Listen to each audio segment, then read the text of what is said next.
Mr. Chris, the allegation is that on or about March 29th, you assaulted Michael Kurth in Three Rivers.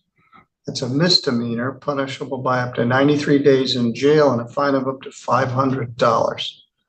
How do you plead to that charge? Before I plead, I'd like to have it put on the record that they're, for the alleged actions, they're trying to charge me twice. They're trying to charge me with an assault and battery as well as violating a restraining order for the same actions.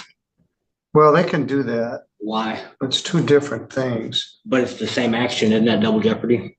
No. Let's say you have a trespass order and you're not supposed to trespass on a piece of property, and you enter into the property and punch somebody. Well, they can charge you with trespassing and the assault. So I'm assuming you wish to plead not guilty to? But that's violating two different laws. I supposedly violated with the same action. It wasn't two different things. They're trying to charge me with the same action for two different cases. That's not, I mean. All right, well, if you want a lawyer, I'll get you one. Yeah. Buckle up, guys. Today we're going to watch a routine arraignment turn tense almost instantly. The judge reads an assault charge carrying jail time, but before a plea can even be entered, the defendant pushes back hard. He argues the court is unfairly charging him twice for the same alleged act, calling it double jeopardy. The judge calmly explains how one action can break multiple laws, but the defendant refuses to accept it, setting a confrontational tone right out of the gate. Yeah, I mean, it wasn't, I didn't do anything anyways, but from what they said, that from the affidavit that they gave me, the action. Who has the which judge has the restraining order? Patterson. I have not arraignment. I mean, I guess it'd be a preliminary exam conference tomorrow morning with him.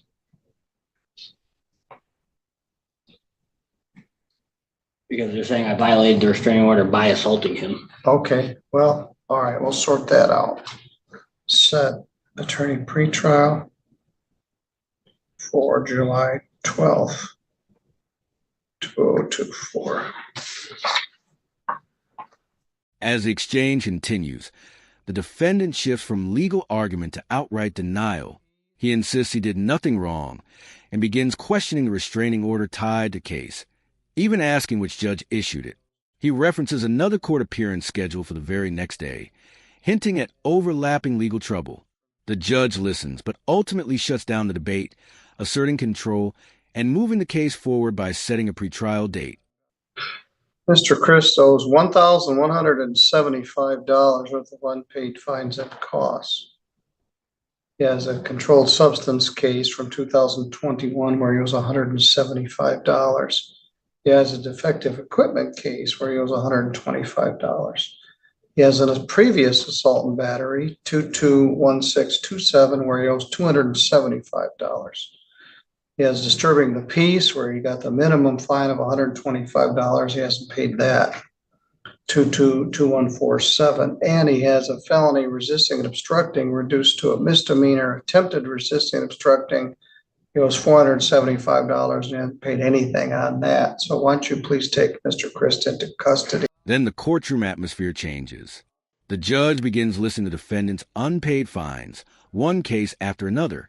Controlled substance charges, defective equipment, assault and battery, disturbing the peace, and resisting arrest all come out in rapid succession. The total climbs past $1,000, with the judge emphasizing that none of it has been paid.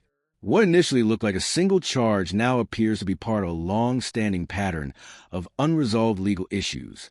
Can we please talk about this? Yeah, you go back into jail and I have my vehicle outside and stuff though. Yeah, okay, you go back here and I'll talk to you in a little bit. Today? Yeah, right now, you're going into lockup. No, are you going to talk to me today? Yeah. You keep getting charged with assault crimes and then you don't pay any of the fine. I'll talk to you in a little bit. Okay. With the financial history laid bare, the judge makes a decisive move. He orders the defendant into custody on the spot. The defendant immediately asks to talk, mentioning his vehicle and personal belongings. Clearly caught off guard, the judge explains that jail comes first and conversation later. As deputies prepare to take him away, the judge delivers a blunt reminder. repeated assault charges, and unpaid fines of consequences.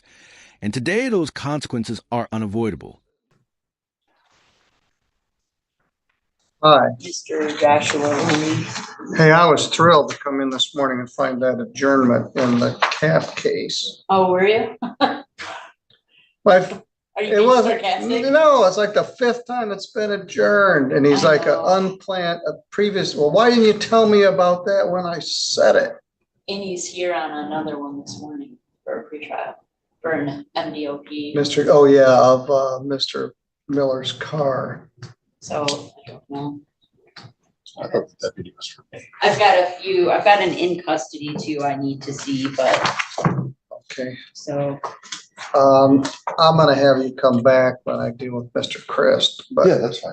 he needs to sit and think about it. All right, After the defendant is removed, the courtroom pivots quickly to the next matter. An attorney enters and comments on repeated adjournments in another case, injecting a note of dry sarcasm. The judge juggles scheduling and custody issues, and the room settles back into routine business. The contrast is striking. One man just went to jail, and the court moves on without pause. Please subscribe my channel. good morning.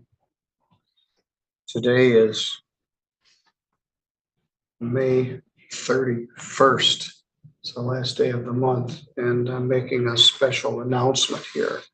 We have a busy morning with our pretrials and landlord-tenant docket. But this segment has no title. I'm letting you all know, some of you who are on the Facebook page and others may already know this, but yesterday morning on the way into work, Assistant Prosecuting Attorney Melissa Halleck was killed in a car accident.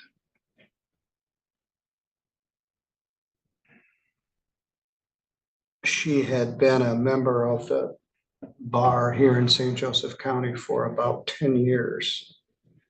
She actually was an intern in the prosecutor's office when she was a law student, and she came out and she went into private practice in Sturgis. She recently was hired by the St. Joe County prosecutor, David Marvin, as an assistant prosecutor. And so she worked here at the courthouse, and you've seen her both as a defense attorney and as a young prosecutor. She was really enjoying this new job. She was really feeling it was important and meaningful and taking things very seriously. Buckle up, guys. Today we're going to watch a courtroom moment where tension shows up immediately. The judge reads an assault charge that carries possible jail time, but instead of entering a plea, the defendant pushes back. He argues he's being punished twice for the same act, calling it double jeopardy.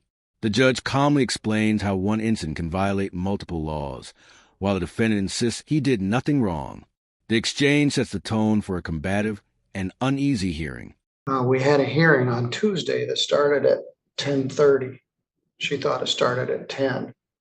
So she came into my office and we just sat and talked for a half an hour about things, life. She has 2 young daughters, and she's also raising her niece as a single mother. She just bought a house on the river. She was all excited about that. She was excited about her daughter's softball. It's just terrible. And it's sad. The more you think about it, the worse it gets.